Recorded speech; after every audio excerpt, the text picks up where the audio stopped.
Hola, ¿qué tal? ¿Cómo están? Muy buenas noches. Temperatura de 31 grados para arrancar la semana y para arrancar otra edición de Puntos de Vista. A lo largo de estos programas o desde el reinicio de este ciclo fuimos hablando de cuestiones relacionadas a la salud y de ciertos cuidados, aquellos que debemos tenerlos aún más en esta época del año. Relacionados a la piel, hablábamos de la alimentación y vamos a hablar de un órgano de vital importancia, el sentido también, hablamos de la vista. Y está con nosotros el doctor Juan Carlos Ginés, oftalmólogo cirujano. ¿Cómo le va, doctor? Buenas noches. Buenas noches, Alexis. Muchas gracias por la invitación y buenas noches para toda tu teleaudiencia. Gracias por acompañarnos en esta noche. Le veo con los ojos cansados, doctor. Fue un día largo. Largo día. Y comenzamos a hablar de eso. Por lo general, el cansancio asociado también al agotamiento, que supongo yo ha de ser uno de los problemas más comunes en cuanto a los visuales se trata. Ahora, doctor, la pregunta que sigue con respecto a lo que es la temporada de verano, ¿es o no un enemigo el sol?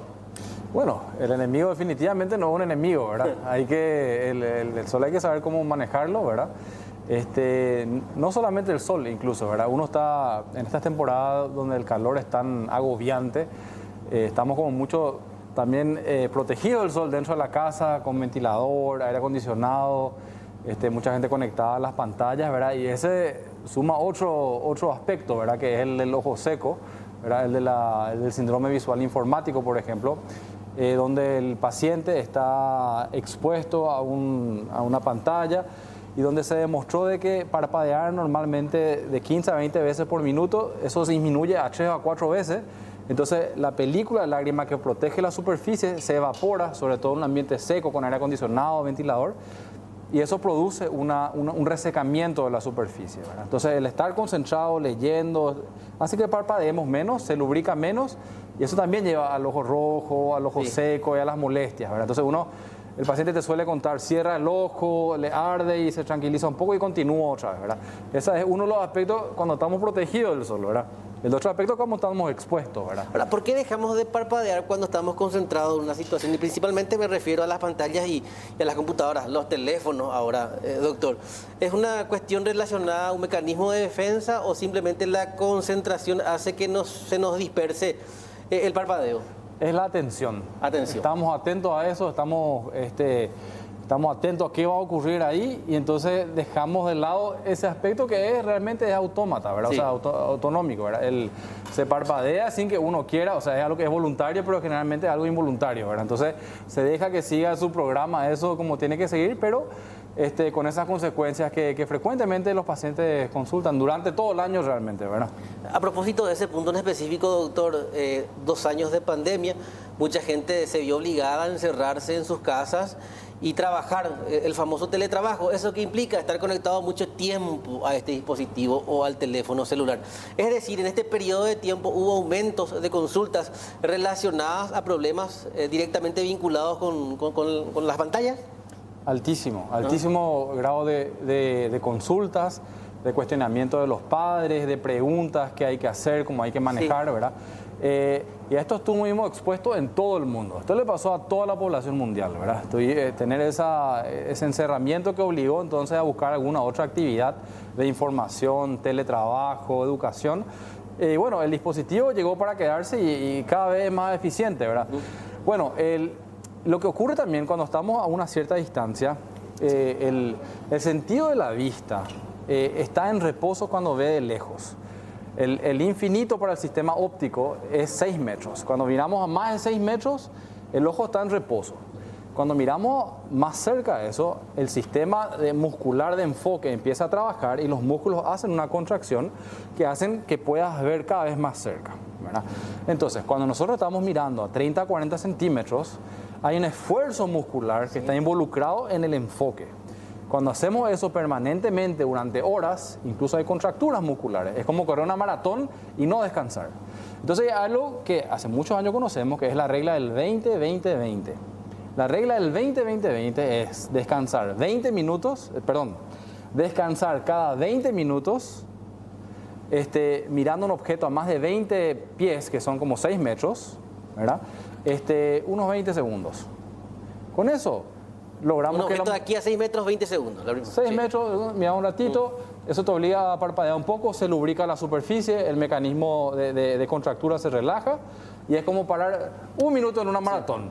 Juntar fuerza y continúa. Entonces, eso es lo que hay que hacer. Aparte de eso, hay otras recomendaciones que le damos a los pacientes. Uno no puede tener, por ejemplo, detrás qué sé yo, de la computadora, por ejemplo, una fuente de luz muy importante. Por ejemplo, el blindex de entrada a la oficina, por ejemplo, o la ventana de la habitación. No puede estar detrás porque nosotros automáticamente tratamos de fruncir el ceño, de entrecerrar el ojo. Para enfocarnos en algo. Claro, no, porque es un mecanismo de defensa. Vos no querés, o sea, el cerebro dice no puede echar tanta luz al ojo, entonces cierra el ojo y esa contractura que uno produce puede generar cefalea. O sea, de espalda, por ejemplo, la contraluz. Claro, eso no importa, eso no importa. Lo que no puede es tener una fuente de luz enfrente. Una fuente de luz directa. Otro aspecto es una fuente de ventilación que te dé enfrente. El ventilador, el aire que esté dando y secando. Directo la cara. Claro, secando más la superficie que habíamos hablado recién, se reseca y termina molestando también, se reseca el ojo. En un paciente normal sin ningún otro problema. Se seca la superficie, ¿verdad? Está concentrado, no parpadea, ventilador en la cara y empiezan las molestias, arde, se pone rojo, etcétera, ¿verdad? Ahora, doctor, con respecto a la automedicación, Sí. automáticamente, alguna vez que consultaste con el oftalmólogo, te dio la gotita para el cansancio, para el enrojecimiento, para la congestión ocular, y después uno ya de por vida cree que puede usar ese antídoto, entre comillas, sin volver a consultar. Claro. Hay que tener un poco el sentido común, Sí. ¿verdad? Uno pues tiene que hacer una pequeña investigación de por qué está rojo el ojo, ¿verdad? Un antecedente de trauma, un usuario de lente de contacto que está con el ojo rojo. Esos son datos que te tienen que orientar un poco hacia dónde vas a ir. Lo único que se puede poner un paciente, ¿verdad? Sin necesidad probablemente de consultar, es un lubricante, una lágrima artificial, sin conservantes, sin descongestivos. Y lo que yo recomiendo es que esté fría, que esté en la heladera, ¿verdad? Se puede poner porque eso puede lavar una suciedad de la superficie, puede descongestionar un poquitito el frío local, mecánicamente, físicamente disminuye la congestión de los vasos. Eso puede ayudar, ¿verdad? Hasta ahí. Evidentemente, si con eso no está pasando, hay algo más. Lo que el paciente no puede usar son las lágrimas artificiales que tienen descongestivo. Porque esa lágrima es la que te pones, se blanquea el ojo, espectacular, el paciente está contento y a partir de ahí empieza todos los días, a la mañana, después allá a la noche, porque cuando llega al trabajo no quiere estar con el ojo rojo, después ya el ojo se pone rojo a la siesta también, le mete otra vez, a la noche de vuelta, entonces el paciente termina usando muchas veces esa droga, que es un descongestivo, que produce una adicción también. Entonces después el paciente ya no tiene más el ojo blanco, sino es con la gota, con el descongestivo. Y ahí tenemos que empezar, como esos programas de drogadicción, tenemos que empezar a sacarle a poquitito, cada vez menos, después un día de por medio. Por el acostumbramiento que se dio. Claro, porque el ojo no puede depender, el blanqueamiento del ojo no puede depender de una droga. gotita. Exactamente. Entonces eso está prohibido, ¿verdad? Y son gotitas que de alguna u otra manera tienen una droga similar a la es una la droga gotita de la nariz. que te afina, claro, que te descongestiona, te afina los vasos. Entonces, lo que vos ves cuando ves el ojo rojo son los vasos que están gorditos. Entonces, al afinarse, al achicarse los vasos, la luz de los vasos, entonces se ve blanco otra vez. Entonces, nosotros no podemos permitir que una droga esté... Ahora, estamos hablando de algo light. Las lágrimas, descongestivos, que también no es una cosa demasiado... Después ya vamos a lo complejo. Vamos a la automedicación de los pacientes. Entonces, y acá tengo que ser muy claro, ¿verdad? Los pacientes van, por una cuestión cultural, consultan en los sitios de venta muchas veces. Yo he estado ahí cuando le han ofrecido X gota o cambiarle por otra gota que le han prescrito, ¿verdad? Y ahí empiezan los problemas, porque normalmente nosotros tenemos pacientes a veces que están con una infección, una pequeña infección, se lastimaron, tienen una pequeña heridita o empezó un herpes en el ojo, ¿verdad?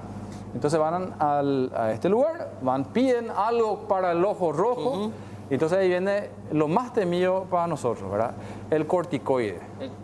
Claro. En alguna combinación, con antibióticos o no sea. Eso es como ponerle combustible a un mini incendio. Y ahí empieza el problema grave, porque el paciente usa 2 o 3 días, no mejora, y después llega a los centros de oftalmología, ¿verdad? Con un desastre, ¿verdad? Con una úlcera muy avanzada, con un ojo que se está perforando, con una infección tremenda, donde es muy difícil manejar eso. Entonces la automedicación está mal. Y a propósito, hay algunas infecciones que son un poco más difíciles de detectar en el momento, más aún cuando no se tiene esa cultura del cuidado del ojo. Y además de esas gotitas que algunos consideran milagrosas, doctor, quieren recurrir a la medicina natural o a algunas alternativas. Por ejemplo, el saquito de té en el ojo para limpiar, las hojitas de rosas hervidas, tengo entendido, hasta la manzanilla. ¿Eso está bien o está mal? Bueno, nuestra medicina actual, científica, Científica.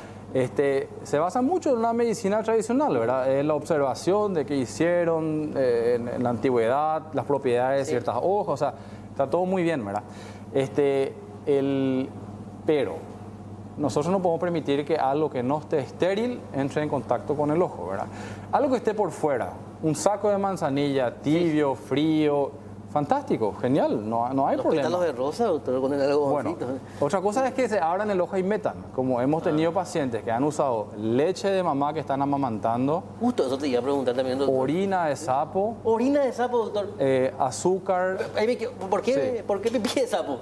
Por cuestiones culturales. Porque ¿Pero qué supuestamente hace o qué primera vez que escucho la pipí de sapo en el ojo? Y evidentemente, no sé cómo hacen para conseguir, ¿verdad? Para comenzar, pero... O le hacen hacer pipí al sapito. No tengo idea del mecanismo. ¿Te acordás de la cultura antes de que tenía miedo o la creencia que si te orinaban en el ojo el sapo te quedaba ciego? Bueno, ahora al contrario, eso no sabía. Hay un montón de cosas inimaginables, no te puedes ni explicar, ¿verdad? Entonces, el tema es que... por fuera ponete compresas frías, tibias, calentar lo que quieras, genial. Una vez que entra dentro de contacto con el ojo, nosotros somos muy cautos. Por fuera es por encima de los párpados. Claro, el ojo cerrado. Pero si hay algo líquido, de repente quiere ingresar a... Claro, y ahí es lo que está el problema, ¿verdad? Cuando es algo que no está estéril, algo que puede estar contaminado, algo que puede potenciar una infección, ¿verdad? Ahí estamos en problema, porque lo que ocurre normalmente es que cuando estamos hablando de específicamente ese paciente que se automedica porque la vecina le escuchó que le dijo, el tío, el primo, no sé dónde, se pone eso y entonces después al segundo o tercer día, cuando ya empeoró todo, ya no está mejorando, ahí consultan un servicio, ¿verdad? Ese es el tema. Nosotros tendríamos que esa pues nuestra labor acá, ¿verdad? Como médicos, como periodistas, educar, ¿verdad? Entonces, si hay algo que no está mejorando en las primeras 12, 24 horas, teniendo en cuenta qué es el antecedente, hay que consultar. ¿Cuál es una urgencia oftalmológica, doctor? Para detectar eso. O sea, parece básico, pero de repente no nos estamos dando cuenta. Pérdida visual. ¿Verdad? Es una urgencia. Es una urgencia, pérdida visual, ¿verdad? Un ojo rojo es una urgencia relativa, depende de qué. Es como la escala de amarillo, rojo, de claro, tuviste un antecedente de trauma, te golpeaste, ¿verdad? El ojo está rojo porque sangró, es una urgencia, ¿verdad? Pudiste haber tenido un desprendimiento de retina, se te puede haber roto algo dentro del ojo. Un ojo rojo porque estuvo en la pileta el chico. El cloro, la exposición. Claro, el cloro, estuvo en el arroyo, bueno, eso va a mejorar en un par de horas, ¿verdad? El ojo con secreción, el ojo que está pegado, con secreción.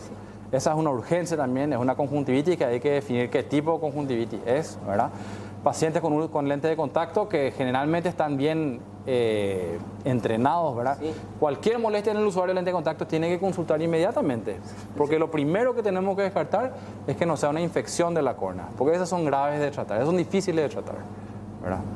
La infección de la córnea es una de las más difíciles en cuanto a urgencia. Y en cuanto a pronóstico también. Puedes tratar perfectamente, pero al dejar una cicatriz ahí ya el paciente no ve, ¿verdad? Independientemente de que el tratamiento posteriormente haya sido muy bueno, ¿verdad?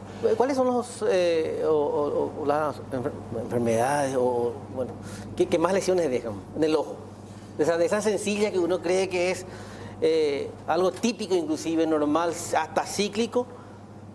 Bueno, que dejan lesiones. Se me ocurre el herpes ocular. El herpes ocular. Porque deja como una cicatriz. Muchas veces la cicatriz es significativa. Es como que el parabrisas del coche esté roto en el centro y eso es un problema. Ahora, esta semana, el sábado, operamos con mi esposa un trasplante de córnea que es el segundo en unos meses, o el tercero en unos meses por herpes. O sea, una cicatriz por herpes, ¿verdad?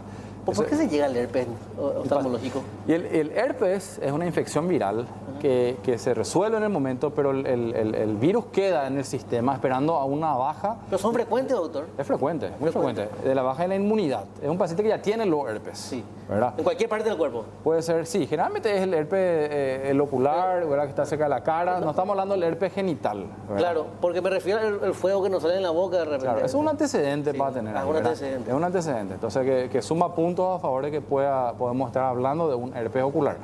Y el herpes ocular empieza como una pequeña cicatriz y eso es lo que ocurre generalmente. Una molestia, siente como una arenita al paciente, ve un poco borroso, va, pide qué me puedo poner, le dan esta gotita espectacular, porque funciona muy bien con conjuntivitis bacterianas, le dan, se pone, no mejora 2-3 días y ahí ya ve menos, el ojo está rojo, ya le duele el ojo, ahí va a consultar. Y ahí siempre en la historia está que el paciente usó generalmente corticoides, ¿verdad? Y hay unos cuantos nombres que son muy clásicos de lo que se usa, ¿verdad? Doctor, otra pregunta, pues aquí con las básicas de repente vendrán a mi memoria también. No hay básico, porque lo que vos no sabés, el que está echado en la pantalla tampoco no sabe. Claro, por eso es recapitular y ser didáctico, por sobre todo la idea del programa. Llego a una estación de servicio, me bajo, todas las medidas, me voy y veo los anteojos, la góndola, los anteojos. Algunos nos probamos ahí y son demasiado, vienen así en el espejo. Nos sentimos, creemos que nos sienta bien, encajamos con ese anteojo, pero ¿nos sirve o no nos sirve? 30.000 cuesta. Hay dos aspectos, ¿verdad?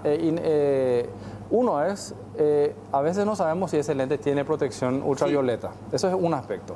Porque por el precio no sabría decirte, ¿verdad? Uno. Dos, puede ser que te pongas, veas bien, ¿verdad? Porque eso es como acertarle a una de esas ruletas donde uno está disparando. O sea, le acertaste, te parece que está bien, genial. Si vos lo acertaste y está un poquito por arriba, estás un poco hipercorregido o un poco hipocorregido, vos vas a hacer un esfuerzo para compensar lo que te falta en la graduación. Digamos que vos necesitas un 1.50. Esa es tu graduación en el consultorio que te encontramos, vos necesitas 1.50 para ver. Vos te fuiste y te pusiste un 2 que en el momento era espectacular, o te pusiste un 1 que a vos, buenísimo, con este me reayuda. Ese 0.50 que falta, vos vas a estar tratando de compensar. Y ese esfuerzo constante de tratar de compensar te va a generar probablemente un dolor de cabeza. Bueno, es como la sensación cuando usas por primera vez anteojos, o sea, el acostumbramiento también. O sea, a mí, por ejemplo, cuando por primera vez comencé a usar anteojos con aumentos, pisar me costaba, o sea, parecía que tenía dificultades. Hay una fase de acostumbramiento. Pero yo siempre digo al paciente, esto es como un zapato. Al caminar me costaba, o sea, me desequilibraba el anteojo. Si la graduación está bien hecha, ¿verdad? Amén de que sea la primera vez que te pones un lente, ¿verdad? Es como un zapato hecho a la medida. Vos te pones y bueno, esto era lo que necesitaba, ¿verdad? Ahora veo bien, veo al otro lado de la calle, ¿verdad? Puedo leer perfecto, o sea. Por más parte también, o sea, hay que tener cuidado. O sea, no queremos pues desacreditar. Yo pensé que me iba a ir por el lado de que estaba cargando combustible y te entró combustible en el ojo. No, también, después podemos ir a eso también. ¿Qué hacer? Combustible, otro problema, el detergente de la casa. Cuando lavas el jabón en polvo también se va mucho el ojo. La lavandina. El cloro de la pileta. Toda cosa que está volando entra en un ojo abierto. Tenés que saber eso, ¿verdad? Entonces, eso es fácil, porque lo primero lo que todo el mundo tiene que saber es que, y si aprendemos eso de hoy, ya salvamos cualquier objeto que entre en el ojo, cualquier producto químico. O sea, lo primero que hay que hacer es un lavado abundante con agua limpia. ¿Verdad? Por eso las empresas están no sé si hay acá, ¿verdad? Pero hay unos lavados de ojo donde te entra el chorro de agua, te tiene que lavar, porque eso es lo que vamos a hacer en la urgencia cuando vaya el paciente. Vamos a seguir lavándole nosotros con suero, ¿verdad? Porque hay que retirar lo que entró en contacto. Que ahí tenemos muchas tres características, pueden ser productos químicos, ácidos, álcalis, ¿verdad? Y de acuerdo a lo que sea, a veces lo que entró en contacto sigue quemando el ojo a pesar de que ya se lavó todo y ya pasó el momento del accidente. Es como cuando nos entra un bichito o otro objeto. Ya no tenés el objeto adentro, pero te da la sensación de que algo sigue ahí. Claro. ¿Es por la hinchazón de esa área o...? Generalmente se raspa, se pela. Es como una rodilla que se fue por el empedrado. Eso tiene que curar, ¿verdad? Va a tardar un día. La córnea es muy noble y cura rápido. En 24 horas va a estar probablemente, si es algo medianamente pequeño, digamos, la uña que entró del hijo, la arenita que entró, eso se cura bastante rápido, ¿verdad? ¿Y cuáles son los elementos que más se incrustan en el ojo? O sea, de mayor facilidad de incrustación. Lo que vemos clásicamente muchos son alas de insectos. ¿Alas de insectos? Bueno, la verdad que hay otras cosas que vemos antes muchísimo más. O sea, ¿la ala sí o el pelito del ala? Generalmente es una alita. Eso es como medio bastante anecdótico, ¿verdad? Lo que vemos constante y toda la semana, y probablemente cualquier oftalmólogo te va a decir, es la gente que trabaja con soldadura, ¿verdad? O la gente que está martillando, ¿verdad? Y le entra lo que está martillando en el ojo. Puede ser hasta resto de metal. Generalmente es resto de metal, ¿verdad? Es un metalcito que queda impregnado por la córnea. Claro, el paciente le La duele. lesión más grave que puede ocasionar los restos de metal, metalcitos. Sí, bueno, queda como un puntito, ¿verdad? Que para vos es un puntito en el microscopio, el paciente siente como que es un cuchillo. No, que me da nomás la sensación que al parpadear me puede hacer un efecto bisturí ese. Totalmente, ¿Sí? depende. Si el cuerpo extraño quedó atrapado en el párpado superior, cada vez que estés parpadeando te raspa. Y cuando nosotros teñimos eso con fluoresceína y vemos con la luz azul cobalto en el microscopio, nosotros vemos como arañazos en toda la córnea. Y eso le molesta al paciente, ¿verdad?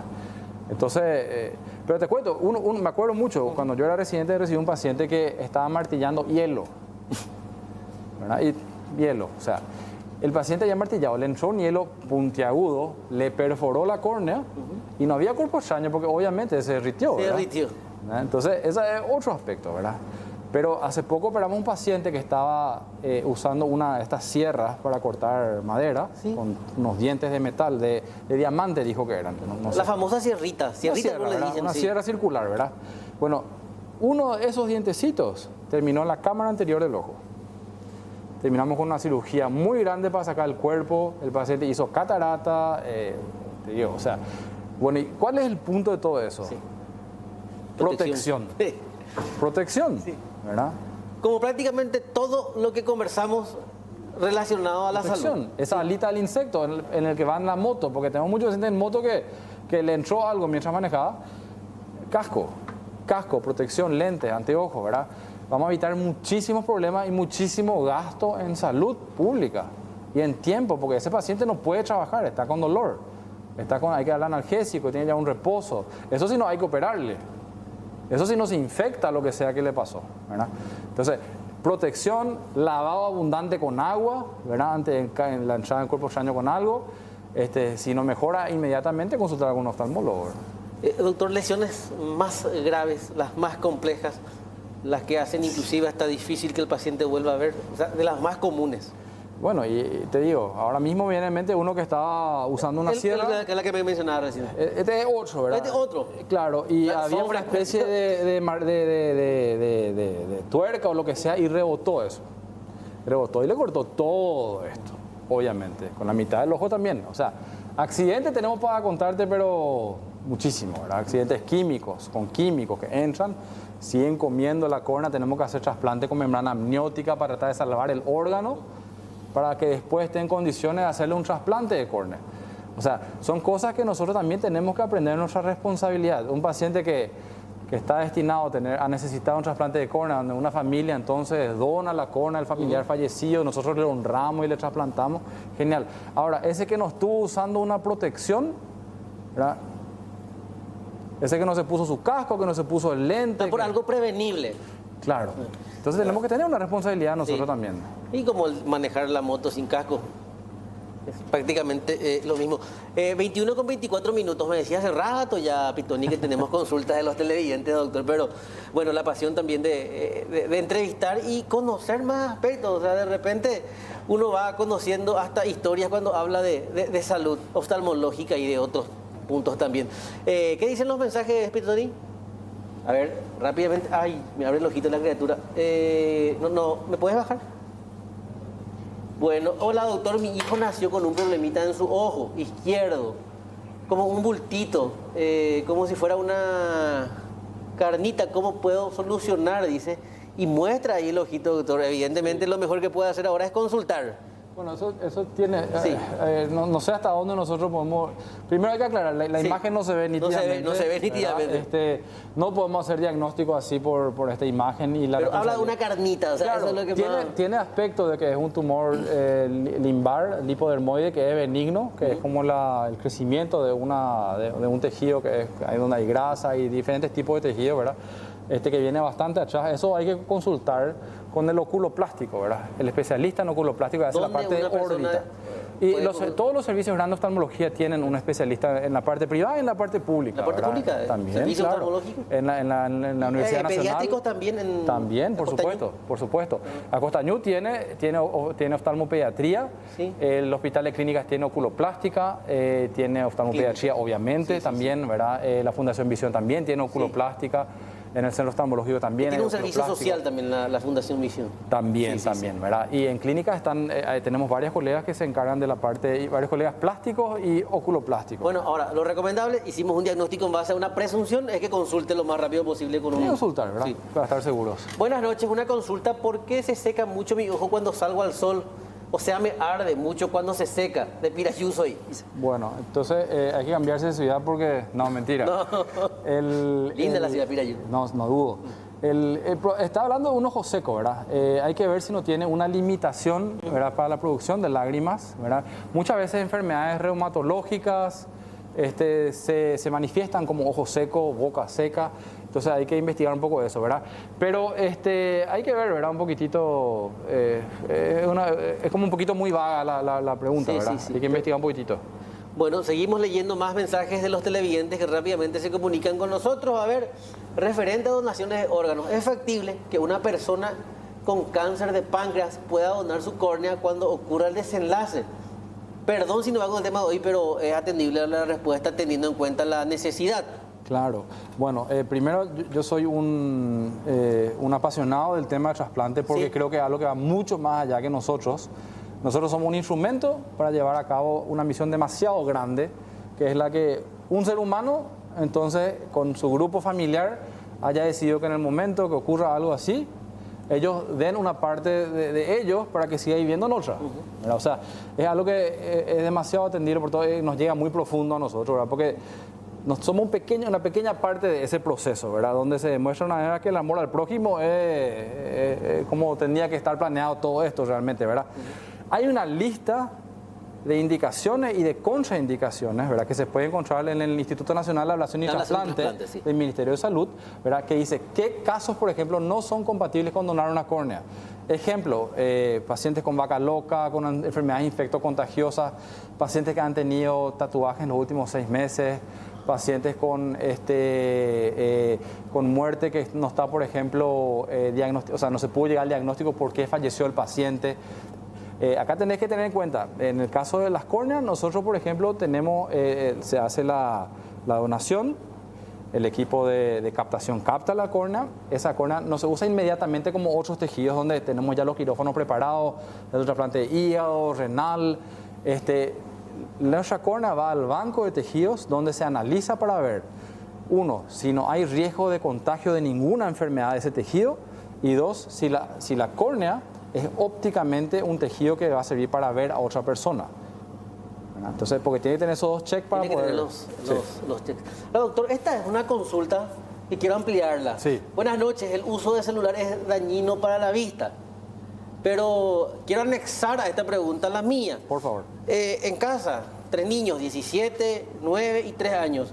El de 3 años, lo primero que Benjamín, para de repente calmar su capricho, el teléfono celular. Y estaba con el teléfono celular. Paula con la tablet y de repente también con el Netflix ahí en la tele prácticamente todo el día. Salen a jugar también, doctor. Claro. Y Alejandro, muchas veces durante las madrugadas con el teléfono mensajeando. Bueno. Y ahí hablamos de problemas de base porque estoy hablando de una infancia, adolescencia y una juventud Claro. con el ojo en el teléfono celular. Sí. Y bueno, y esa es una realidad mundial, ¿verdad? Sobre todo hoy en día que la educación en una gran parte viene a través de esos medios también. Entonces la consulta de los padres Ahí también está en clase 4 horas ahí y cuando termina sigue viendo otra vez el celular Sí. o la tele o lo que sea, ¿verdad? Entonces estamos hablando de la niñera electrónica también, que tenemos que saber, ¿verdad? La Sociedad Americana de Pediatría nos recomienda el uso de dispositivos electrónicos en niños menores de 2 años, ¿verdad? No solamente porque les crea una abstinencia, ¿verdad? No solamente porque les crea no puedo hablar de adicción, pero el dispositivo electrónico es un dispositivo unidireccional. O sea, la información que aparece ahí va en una sola dirección, no está interactuando con el que está ahí, no que está conversando y está aprendiendo, ¿verdad? El individuo que está recibiendo esa información, estamos hablando del niño, vamos a empezar por las edades, sí. los más chiquititos. 3 ¿verdad? años. Claro. Entonces, él lo que está aprendiendo es que él no le gusta, cambia. Sí. No le gusta, así cambia. está con el teléfono. Quiere Sí. que esté más fuerte, pone más fuerte, más bajo. Entonces, cuando él sale al mundo real, está en contacto con la familia, con los amigos, él quiere que el mundo se comporte también así. Porque a él no le gusta algo, hay que cambiar. Porque así le funciona a él. ¿verdad? Él es el rey en su dispositivo unidireccional. ¿A qué complejidad nos lleva el tema, doctor? ¿Sí? Incluso, una salud en general ya. Claro, sí. Incluso, no, ni eso, ni solamente eso, en el futuro de los chicos, ¿verdad? Porque hoy en día hay trabajos que asocian el uso temprano de estos dispositivos con el autismo. ¿Verdad? El desarrollo. Claro, porque el desarrollo es diferente. El niño está pegado a eso y el ser humano es un animal social, es un ser social, ¿verdad? Que necesita vincularse y que crece a partir de las relaciones interpersonales. Nosotros somos seres sociales, ¿verdad? Entonces, cuando le anulas eso, están ocurriendo cosas que vamos a ver las consecuencias mucho más allá. Con el tema de la educación con las redes no podemos hacer mucho, es lo que tenemos, ¿verdad? Sí hay un trabajo o hay una serie de trabajos de hace un tiempo que están viniendo, ¿verdad? Que se hicieron en Europa del Este y en el Oriente también, ¿verdad? Que asocian uso de dispositivos electrónicos con la miopía, ¿verdad? Y hay también trabajos que asocian que el paciente salga media hora a la luz diurna, a jugar, a hacer ejercicio, mitiga ese aumento de la miopía, ¿verdad? No sabemos muy bien todavía por qué, hay muchas hipótesis, ¿verdad? Una de las hipótesis es que el esfuerzo que crean para poder enfocar eso que habíamos hablado, claro, genera un elongamiento del ojo. Esa es una de las hipótesis, que es la miopía, ¿verdad? Entonces, pero hay un efecto protector, demostraron muchos estudios, que salir afuera a jugar, eso evita, o por lo menos un factor protector. Acá todavía no sabemos muy bien, no está todavía muy definido, no es que es el gol estándar cómo hay que manejar eso, pero se están viendo asociaciones y tenemos que tener un poco de cuidado con eso, ¿verdad? Doctor, volviendo al tema de la ablación, ¿pacientes con VIH pueden donar córnea? Pregunta. No pueden donar. Una pena realmente. Ni VIH ni enfermedades infectocontagiosas, sean las que sean. Ese es el mensaje de hace rato de la criatura. Envió la ampliación de la fotografía, pero igual. Nosotros ¿sí? Se le fue la escarcha de la amoladora, o sea, sí. Hierrito. Sí. Me molesta mucho. ¿Qué puedo hacerle? Ya intenté quitar con un papel. Eso no es recomendable porque vos vas raspando la zona, supongo yo, doctor. Sí. Pero está de vuelta, no se quiere salir. Sí. ¿Qué gota pongo, Alexis? No, en realidad el doctor es el que está... Claro, esto hay que sacar en la lámpara hendidura en el microscopio. Hay que sacar con unos instrumentales especiales que tenemos, porque eso está... Tiene que ir a urgencias oftalmológicas. Claro, eso está encastrado ahí por la córnea, ¿verdad? Eso no va a salir solo. Cuando se espera mucho, el epitelio empieza a crecer un poquitito y ahí es más difícil de sacar y genera una reacción inflamatoria en toda esa zona, ¿verdad? Pero ahora, o sea, si tiene, por ejemplo... Esta es una urgencia súper común, Alexis. ¿Común? Esto es súper común. ¿No es para desesperarse? No. O sea... es desesperante tener él siente un cuchillo en el ojo. Él siente un cuchillo en el ojo, ¿verdad? Eso no va a desaparecer. Ahí ya se fue, no va a desaparecer así nomás. No va a desaparecer, no sé, creo que era Miguel, ¿no? Bueno, eso tiene que consultar porque eso un especialista tiene que sacarle. ¿Y él dónde tiene que irse ahora, doctor? Ahora. Depende de dónde esté, ¿verdad? Está la urgencia. O sea, si vamos al servicio público o el seguro social, del hospital de clínicas. IPS tiene urgencia, el Banco de Ojos, Hospital de Clínicas, Fundación Visión, Acostañú, todos los centros de formación tienen residentes de guardia, ¿verdad? Alicia, no es la primera vez que hago así, o sea, ya tiene experiencia inclusive, claro. Doctor. Estos son los pacientes que después nosotros encontramos varias cicatrices en el ojo, ¿verdad? Mi paciente se perforó su ojo con un clavo y se operó porque se esparció todo el iris.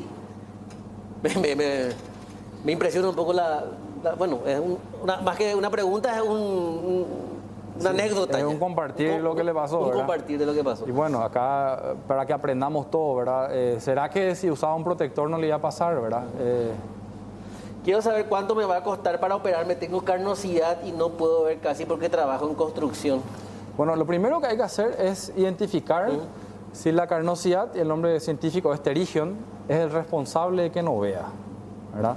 Porque tiene que ser un pterigion demasiado avanzado, demasiado grande, que esté cubriendo la pupila, como para que el paciente no vea por eso. Tal vez su problema sea otro, ¿verdad? Entonces lo primero es consultar y ver si es eso o no, ¿verdad? Los costos... Pero la carnosidad, todas o algunas pueden quedar ahí con un tratamiento... No, la carnosidad, lo que pasa es que la carnosidad tópico, es ese crecimiento de la parte blanquita del ojo, un tejido fibrovascular que está asociado a la luz ultravioleta, a la exposición de la luz ultravioleta. Bueno, entonces, esto no se ve mucho en Europa y en otros lugares. Nosotros tenemos muchos pacientes de esto, ¿verdad? En Estados Unidos, en Florida, no ves hacia el norte tanto, ¿verdad? El tema es que mientras más joven sea el paciente, la probabilidad de que haga una recidiva, o sea, de que vuelva otra vez es más alta. Mientras esperamos más, las probabilidades son mejores para el futuro del ojo, ¿verdad? Para el doctor, mi consulta, hay veces que me pica el ojo y se pone rojo, dice. Sí. Esa venda de ojo, y uso esa venda de ojo, uso kepi de sol, dice. Está muy bien protegerse del sol. Yo recomendaría también un lente con protección ultravioleta de sol, ¿verdad? Ocurre, el sol inflama, ¿verdad? O sea, si está muy expuesto, genera una inflamación, los vasos se vuelven más gorditos y se ve rojito, ¿verdad? Doctor, puede usar lágrimas artificiales frías. Frías. Sin descongestivo y otra cosa. Que guardan en la heladera y se pone bien frío. A veces hacemos actividad física, nos suda el rostro y ese sudor se va al ojo. Y es desesperante porque no sabes cómo de repente controlar en un momento de trabajo eso. Sí. ¿Es mantener los ojos cerrados hasta que pase o como una pequeña urgencia que pasa? El sudor tiene sal, ¿verdad? Sí. Entonces lo que pica es la sal que entra en contacto. Secate. Pues es desesperante de repente, doctor. Sí, claro. Cuando corto el pasto me pasa. Sí. Entonces, ya, no corte mal el pasto. Hola, la miopía, ¿hasta qué edad avanza la ceguera? Dice. O sea, ¿cuál es el proceso evolutivo de la miopía? Más que nada, creo que ha de la ser miopía, ¿hasta qué edad avanza? Si avanza hasta la ceguera, pregunta. Operar la miopía es efectivo, ¿verdad? La miopía no avanza hasta la ceguera, ¿verdad? La miopía es el crecimiento de la graduación del ojo por la longitud axial, que en algún momento tiene que detenerse. Nosotros no sabemos, hoy todavía, o sea, nosotros no podemos pronosticar cuándo se va a detener la graduación. Nosotros lo que podemos ver es en retrospectiva, controlando anualmente, cuándo se detuvo la graduación y saber que esta es la graduación había sido que iba a tener nomás luego el paciente, ¿verdad? Mientras tanto hay que corregir y corrigiendo. Ahora, un punto interesante es los pacientes prematuros, por ejemplo, tienden a ser miopes. Entonces, los pacientes prematuros lo obligan a un control oftalmológico. Hay un excelente equipo en Paraguay que con corazón y con el sudor de su frente están ellos chequeando a los pacientes prematuros en los servicios públicos, en privado también, ¿verdad? Y ellos se encargan de ver la evolución, porque nosotros, pues, los seres humanos, no estamos todavía completos, maduros cuando nacemos. ¿Verdad? Necesitamos terminar de madurar un poco. Eso pasa con el ojo. Después de nacer, recién termina de madurarse la retina, que es el interior del ojo. Entonces, en los pacientes muy prematuros, les falta mucho todavía por terminar de desarrollarse. Sí. Entonces, la gente que se encarga de la retinopatía del prematuro, el equipo de ROP Paraguay se llama, ellos controlan a los chicos y se aseguran de que la retina llegue a madurar completamente. Porque de lo contrario, la retina puede generar una reacción muy importante de vasos nuevos, de sangrados, y eso va a limitar la vida del chico. Estamos hablando de un niño ciego que durante los siguientes 60 o 70 años va a estar ciego porque no se manejó bien la retinopatía del prematuro. Por eso que este equipo, estos son héroes nacionales, ¿verdad? Doctor, ¿la pérdida de visión por diabetes se puede recuperar? Pregunta. Perdón, la pregunta previa decía si era seguro operar la miopía. Sí, la pregunta la que respondí. Probablemente se refería a la cirugía láser, ¿verdad? La cirugía láser es una cirugía con más de 30 años de experiencia a nivel mundial, ¿verdad? Que saca toda la graduación que tiene el paciente en el momento. La clave es estar seguro de que eso está detenido y que la córnea no tiene ningún factor de riesgo. ¿Cómo se manifiesta la queratitis? La queratitis viene de queratos, que es córnea, y la itis es la inflamación. O sea, es la inflamación de la córnea, que puede ser diferentes motivos. Puede ser infeccioso, puede ser viral, puede ser un herpes, puede ser un hongo. Hace 3 años que tengo esta causa de un granito. ¿Qué puedo hacer? ¿Cómo saber si uno tiene glaucoma? Pero son 2 preguntas en una. Sí. No, tampoco podemos observar. Son como verrugas, doctor. Sí, yo creo que vos hiciste el diagnóstico, ¿verdad? Yo no creo que sea un granito. No. Estamos entrando de dermatología, esto es para la colega que me precedió hace unos días. Tiene aspecto de que es una verruga, como vos decís, ¿verdad? Eso es viral, ¿verdad? Bueno, ¿cómo saber si uno tiene glaucoma? Glaucoma, básicamente, hacemos el diagnóstico con 5 aspectos, ¿verdad? El glaucoma es la presión alta del ojo que roba la visión de la periferia hasta que en un paciente de 20, 30 años que no se trató el glaucoma, termina con una visión tubular y después se apaga.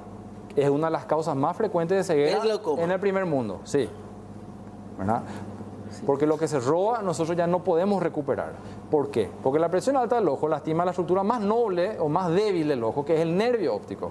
El nervio óptico hace de cuenta que es como el enchufe de la tele, ¿verdad? Va de la cámara al cerebro. y manda toda la información. La presión alta del ojo lastima esas fibras y va sacando fibras del cable.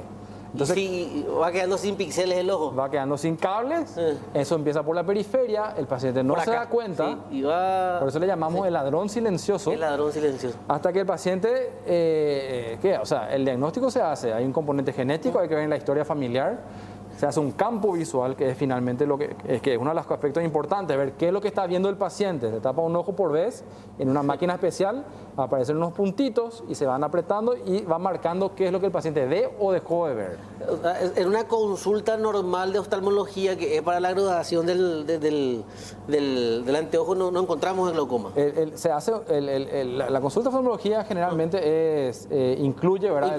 Claro, incluye el control protocolar de diferentes estructuras del ojo. Uno de ellos, ¿verdad?, es la presión del ojo y lo otro es el aspecto del nervio óptico, ¿verdad? Las dos cosas pueden estar fuera de lo normal y sugerirnos la necesidad de investigar más allá. A profundidad. Claro. Sí. Ahora, doctora, me hizo acordar al tema del glaucoma y el famoso chiste que tener los ojos rojos y es para mi glaucoma, le dicen cuando justifican, por ejemplo, el uso recreativo de la marihuana. De cannabis. Sí, del cannabis. Sí. Yo no tengo mucha experiencia ni con cannabis. Me vino a la cabeza el chiste, es para liberar la presión, o sea, no hay estudios científicos que certifiquen eso. Yo no es tanto mi tema ese, ¿verdad? No investigas a profundidad. No es tanto de mi interés, ¿verdad? Sé que hay asociación entre el uso de cannabis y disminución de la presión intraocular, pero no estoy en condiciones de darte una opinión así. Bueno, vamos a lo que importa entonces, doctora. Un paciente que se operó de miopía.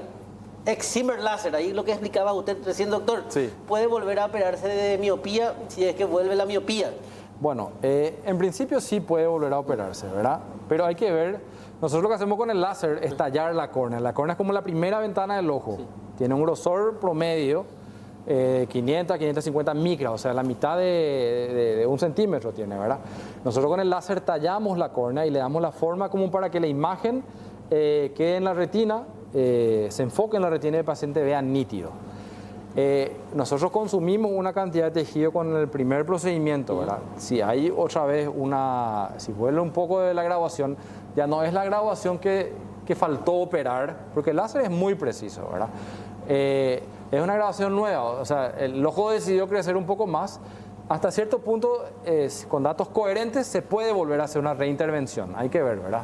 La edad del paciente, a qué se dedica, cuánto quedó, qué técnica fue, si fue la SIC, fue PRK. Hay que ver. Lo primero es la seguridad del paciente, ¿verdad? Buenas noches, mi hija tiene alergia, la famosa reacción alérgica, doctor, que supongo que debe ser una de las principales causas de consulta. Y cuando empieza la alergia, se le llena de moco y le pica mucho y se pincha. ¿Qué podría hacer al respecto? Bueno, lo primero lo que me llama la atención es que se pincha, eso no escuché nunca todavía, pero lo demás sí. Se pincha, le pica mucho y no se pincha, y a lo mejor, qué sé yo. Bueno, se pinche el ojo, puede ser tal vez. Bueno, se le llena de moco, a mí me habla más de eso, una reacción alérgica grande, o sea, probablemente el ojo sea secundario en esto y a lo mejor está hablando de una reacción alérgica importante, ¿verdad? Que hay que ver con el pediatra o con el alergista, ¿verdad? El ojo se pone rojo, pica, es una alergia ocular, una conjuntivitis alérgica. Eso se trata con gotitas. Lo que es muy importante, otro aprendizaje para esta noche, es que el paciente nunca se frote el ojo, porque tenemos condiciones de la córnea que con el microtrauma pueden deformar la córnea y generar un problema que se llama ectasia corneal. Entonces, no hay que frotarse los ojos. Doctor, con la córnea pasa esto, cuando apretamos la pantalla a Luis. Me vino nomás en la cabeza eso que decía, es como esto, ¿verdad? Claro, o sea, se deforma, se genera un microtrauma, ¿verdad? Bueno, la gente que no está viendo es cuando apretas la pantalla de un objeto y es como que se ve una barra multicolor así lo que pasa es que estás alterando muchas estructuras al apretarte, ¿verdad? A veces el paciente ve estrellitas y es porque está generando una atracción en la retina también, ¿verdad? Y eso hace que vea como lucecitas también, ¿verdad? Entonces, el ojo no está hecho para apretarse y no está hecho para rascarse tampoco, por más que le pique. Cuando al paciente le pica mucho, yo siempre recomiendo compresas frías y está ahí, ¿verdad? Compresas frías. Es al algodón, porque el algodón tiene fibra también. Una toalla con agua helada, un hielito, lo que sea, algo frío. El algodón es recomendable porque me hacías referencias a la plumita y veo que también, por ejemplo, la fibra del algodón puede quedar impregnado. Claro, la fibra de algodón va a sentir también como una arenita. El ojo es la córnea es la estructura del cuerpo que tiene la mayor cantidad de inervación por milímetro cuadrado. Por eso que una arenita ahí se siente como un ladrillo, ¿verdad? Hola, doctor. Este es el otro extremo de la Sí. gente que tiene el problema de la lubricación ocular, ¿verdad? Sí. ¿Por qué los ojos siempre lagrimean, chorrea y chorrea? ¿Qué puedo hacer? Bueno, hay que ver un par de cosas ahí, ¿verdad? Porque a veces el ojo seco te genera como reacción secundaria que lagrimees, que produzcas un lagrimeo. O sea, entonces el lagrimeo no es reflejo de que esté bien lubricado el ojo. Pues me decías ojo seco. Claro. O cuando se te seca demasiado, ahí empezaba a producir la lágrima. Claro, es un mecanismo que el cuerpo encuentra para tratar de resolver el problema del ojo seco. Ese es un aspecto. Otro sea, por ejemplo, que hay que ver si a lo que está que lagrimea llama a que las lágrimas le salen por fuera de los ojos, digamos, puede ser que esté taponado el canal lagrimal. Nosotros tenemos dos canales lagrimales arriba, abajo, en el canto interno de ambos ojos, que la lágrima se produce en las glándulas lagrimales, ¿verdad? Va y eso drena en los canales lagrimales que drenan en la nariz, en el meato medio. Entonces cuando uno llora por la nariz también, ¿verdad? Porque por ahí está desaguando el sistema lagrimal. Entonces hay que ver si cuando está lagrimeando mucho no es que está taponado eso, también es uno de los aspectos. O es una alergia, ¿verdad? También es otro. Hay que consultar, no es... Me diagnosticaron un principio de cataratas. ¿Es necesaria una operación en forma inmediata? Bueno, la catarata es la opacidad del lente que tenemos dentro del ojo. Es como que el parabrisas del coche se empieza a opacificar. Está sucio. Está sucio, cambia de color. Los pacientes al comienzo se percatan de luces, de halos de las luces. Después ya están con dificultad de reconocerle a la gente. Cambian el anteojo, mejora un poquitito, después ya están igual otra vez. Entonces, esa es una catarata. O sea, es la opacificación del lente natural con el que nacimos, que se llama cristalino. La catarata, hay algunas indicaciones en las que nosotros no negociamos la cirugía de catarata, sobre todo cuando nosotros necesitamos evaluar el interior del ojo, la retina, el nervio óptico, ver cómo está eso en un paciente diabético, en un paciente con glaucoma, donde el daño que pueda ocurrir necesita ser evaluado porque de acuerdo a eso nosotros tomamos consecuencias y acciones, ¿verdad? Ahora, es un paciente con el ojo sano, está la catarata, le molesta, está viendo un poquito, no es alguien que esté manejando, o sea, no es un peligro tampoco ni para él ni para el resto, y le molesta, no es una urgencia generalmente, ¿verdad? O sea, es algo que se puede ir evaluando y conversando, ¿verdad? Y en pacientes con otras patologías que pueda afectar aún más la situación. En pacientes con problemas de retina, de nervio óptico, generalmente yo les digo a los pacientes, esta es una indicación médica de operarse, porque nosotros no estamos pudiendo controlarle bien ni la retina o el nervio, y eso puede traer consecuencias, ¿verdad? Mi hermano perdió la visión a causa de un herpes. Sí. ¿Será que podrá recuperar algún día? Bueno, nosotros hacemos mucho trasplante de córnea en pacientes con herpes, ¿verdad? Con herpes, si estamos hablando de herpes corneal, ¿verdad? Conjuntivitis viral, ¿verdad? Por herpes, queratitis herpética. Si el problema es la córnea, él es un paciente para que entre en el programa de trasplante del Ministerio de Salud, de la INAT, ¿verdad? Y ahí explicaba después que era un paciente, en el mensaje anterior, Sí. cayó el mensaje del que estábamos respondiendo, doctor, y decía que era un paciente con antecedente de glaucoma. No sé si leí bien el último mensaje que se dice ya. Bueno, un hijo mío de 3 años tuvo herpes de córnea. El pediatra lo trataba como conjuntivitis. Como no mejoraba, le agregó cortisona y ahí se fue todo al diablo, dice textualmente el mensaje, doctor. Ya. Bueno, es difícil la conjuntivitis. Lo que pasa, sobre todo en un niño de 3 años, no sabemos si es preverbal, si explicaba. Nosotros solemos ver niños con varios días de problemas, ¿verdad? Que consultan tarde también, no digo que sea el caso, pero es importante que ante la menor, los niños pues no pueden transferirte su problema, Sí. no te pueden decir específicamente me pasa eso, ¿verdad? Le duele, se tapa el ojo. Me duele el ojo, papá. Claro, o sea, y si no habla todavía, ¿verdad? Y llora y molesta y vos ves que cierra el ojo, hay que llevarla a consultar, ¿verdad? Entonces hay que examinar cuál es el problema, ¿verdad? Los pediatras ni siquiera deben atender los ojos, dice, y bueno... Bueno, así como los oftalmólogos no tenemos que atender neumonía en niños tampoco, Neumonía, claro. o sea, cada uno tiene su especialidad, ¿verdad? Bueno, lo ideal hubiera sido que consulte de entrada con oftalmólogos. Lo que sí. pasa Cuando- también ojo, es y que ahí te lo- hay una realidad, hay muchos lugares donde hay otras especialidades donde el pediatra tiene que atender Sí, de todo, sí, incluso todas a las veces especialidades. hasta adultos, a veces si es que es el único médico que está Sí. en la zona, ¿verdad? Entonces, Situaciones que se dan. No tengo cristalino, perdí en un accidente, aún no hay sustituto o trasplante. bueno, cristalino es justamente el lente del que estábamos hablando, Sí. que nosotros sacamos la catarata e implantamos Le un lente implantamos un lente. intraocular artificial que retoma. O sea que sí, el paciente probablemente sea candidato a una cirugía de implante secundario del lente intraocular, ¿verdad? Cuestión de consultar. A ver, hay más preguntas. Hola, mi madre perdió un ojo por culpa del glaucoma. Estamos desesperados. Tiene los ojos muy rojos. Tiene su gota, pero igual es desesperante, dice el doctor. Bueno, ahí hay dos tipos de glaucoma. Acá hay 3 puntos que no quiero dejar pasar. Voy a empezar por el más importante, porque ese es para toda la población. En el glaucoma hay un componente genético, familiar. Entonces, lo primero que tienen que hacer es controlarse también la descendencia y los hermanos para ver si ellos no tienen glaucoma también. Porque en un paciente de 30 años que diagnosticamos glaucoma o 40 años, que detectamos a tiempo, el tratamiento es gotitas 2 veces al día, probablemente, con el seguimiento, ¿verdad? En un paciente de 60 años con un glaucoma terminal o 70 años, estamos ahí de la ceguera y muchas veces cualquier intervención implica un riesgo muy alto también, ¿verdad? Los ojos rojos, el glaucoma hay de 2 tipos, o está el glaucoma agudo o el glaucoma crónico. El glaucoma agudo es un ojo rojo, doloroso, duro como una piedra, el paciente le bajó la visión y es uno de los peores dolores que se describen. Ese no va a pasar desapercibido, ese paciente va a ir a alguna urgencia de algún lado. El otro glaucoma crónico, que no duele, es un glaucoma que te roba la visión de temprano y vos, si te controlaron y te examinaron y se dieron cuenta y te diagnosticaron, está espectacular porque probablemente vas a evitar la ceguera, ¿verdad? A veces, doctor, los dolores retrooculares son similares al de la migraña. ¿Cómo diferenciar? Sí. Bueno, porque yo solo decía, me duele esta parte, solamente esta parte, pero a veces siento que es también interno, o sea, no sé si es mi ojo, es mi... Bueno, lo que pasa es que cefalea en el capítulo de la medicina es un capítulo gigante que involucra desde la articulación temporomandibular con los odontólogos, los otorrinos, el neurólogo, el clínico. El famoso equipo multidisciplinario. Otorrino, neurólogo, o sea, el dolor de cabeza es un diagnóstico muy grande. Complejo. Claro. Ahora, como vos estás describiendo, es probablemente una cefalea hemicraneana, estamos hablando probablemente de una migraña, hay que ver la historia del paciente que tiene los antecedentes de que le duele mucho. Se descartó de que es un episodio con una hipertensión arterial, porque otra cosa es que te duele así, tu presión está a 180, vos no sos hipertenso, o sea, eso es otra cosa. Tu presión está a 120/80, 110, pero a vos te duele nomás luego tu cabeza así, descansás y te pasa. O sea, ahí probablemente estamos hablando de una migraña, ¿verdad? Porque el ojo generalmente, a menos que sea un glaucoma agudo, así no te va a doler. No va a doler así tanto, ¿verdad? Y como están todos los... Entonces, el dolor retroocular, ¿qué es, doctor? ¿Es parte de lo que mencionaba usted? Puede ser todo. Puede ser todo. No hay una respuesta. Puede ser un dolor referido, ¿verdad?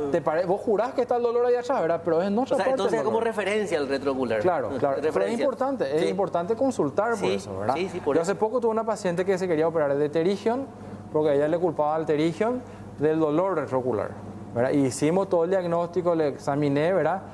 El dolor no era por la carnosidad, ¿verdad? Ella se quería operar para sacar el dolor. Yo le expliqué, si te operas no va a pasar el dolor, porque vos lo que tenés es una migraña hemicraneana, eso hay que manejar con el neurólogo, con el clínico, ¿verdad? Entonces, eso es importante. Sí. ¿La toxoplasmosis puede dejar ciega a una persona? Bueno, lastimosamente, nosotros somos un país endémico para toxoplasmosis, que es el Toxoplasma gondii, que viene en las S del gato. ¿Verdad? Las S, porque se habla desde el pelo, si te agarras el pelo, doctor, eso... son las S, ¿verdad? Clásicamente, ¿verdad? Y la toxoplasmosis, la infección de la toxoplasmosis puede ser con afectación ocular o no, ¿verdad?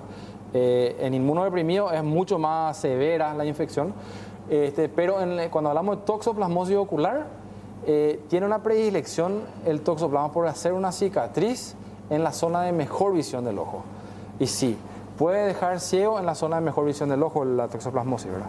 ¿Qué opinan sobre la enfermedad? ¿JT puede ser, doctor? JT, no sé. JT. La agarró a mi tío y no me dan respuesta ni eso. Vamos a pedirle que sea más explícito. Sí, puede mandar el nombre. Pensé que era un nuevo término. De repente aparecen nuevas enfermedades, doctor. No hay que descartar absolutamente nada. Y nos envían también videos del programa. A ver, buenas noches. ¿Es necesario hacer láser para la retina? Mi papá se operó de cataratas y tiene glaucoma.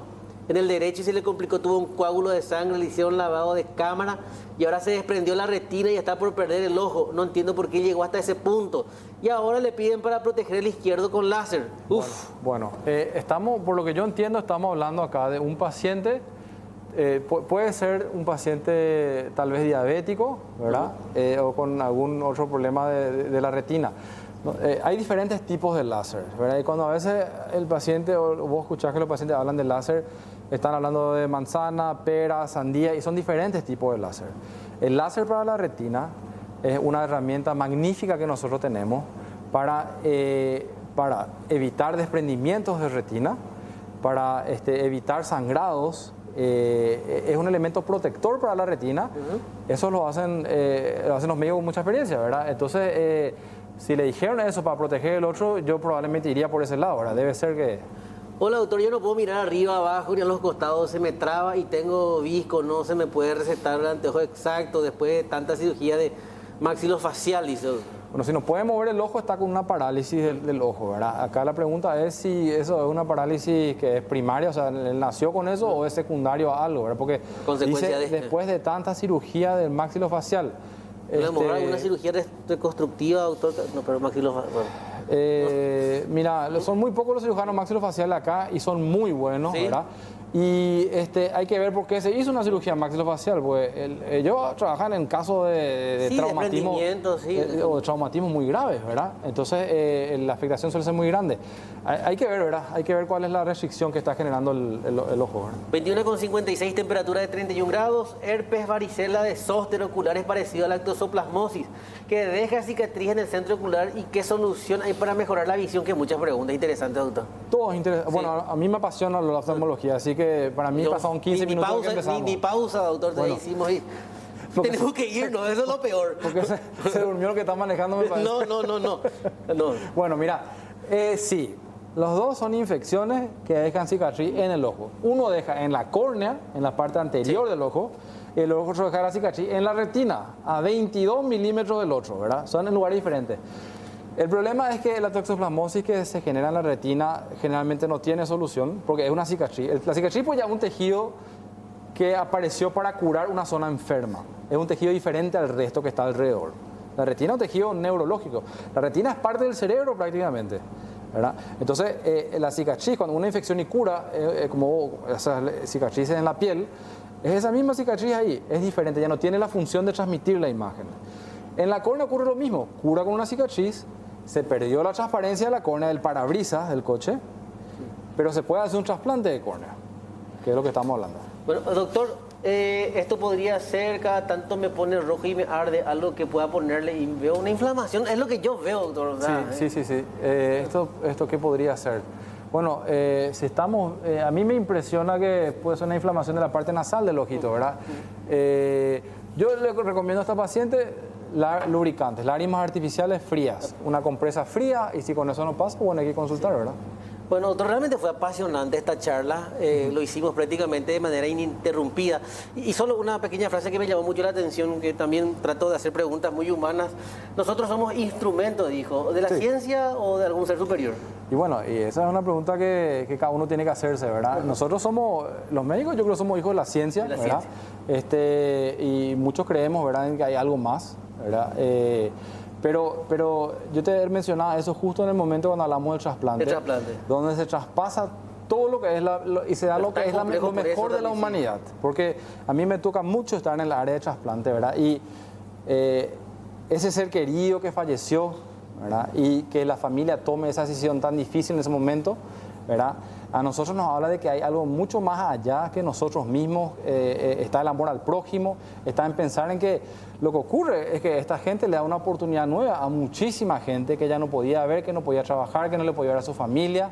Le da una oportunidad de que su familiar siga viviendo incluso en el paciente trasplantado, ¿verdad? Doctor, muchísimas gracias. Lo volveremos a convocar. Un placer, Alexis. A las órdenes y muchos saludos para los televidentes. Información de último momento. Continúa el incendio en zona de Alberdi y Villeta. Son imágenes de nuestro equipo periodístico que se encuentra en el sitio Juan Salinas, siguiendo muy de cerca todo esto que vamos a estar informando y también ampliando en los siguientes servicios informativos. Incendio en Villeta, ruta a la zona de Alberdi específicamente.